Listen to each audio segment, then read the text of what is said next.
Assalamu alaykum wa rahmatullahi ta'ala barakatuh. Ndugu zangu Waislamu, Bwana Yesu asifiwe. Ndugu zangu wa Kristo, leo ningependa kueleza kwamba ipo dawa ambayo inahusika na masuala ya wale wadada na mama ambao ni matatizo ya kwenda siku nyingi katika hedhi zao pasipo kuwa na mwisho. Hivyo basi leo nimewaletea hii dawa kwa uwezo wa Allah subhanahu wa ta'ala. Basi tatizo lako litakwenda kupona.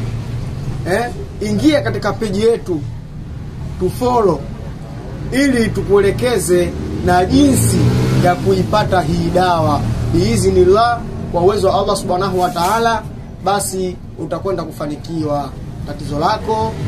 Assalamu alaikum wa rahmatullahi ta'ala wa barakatuh.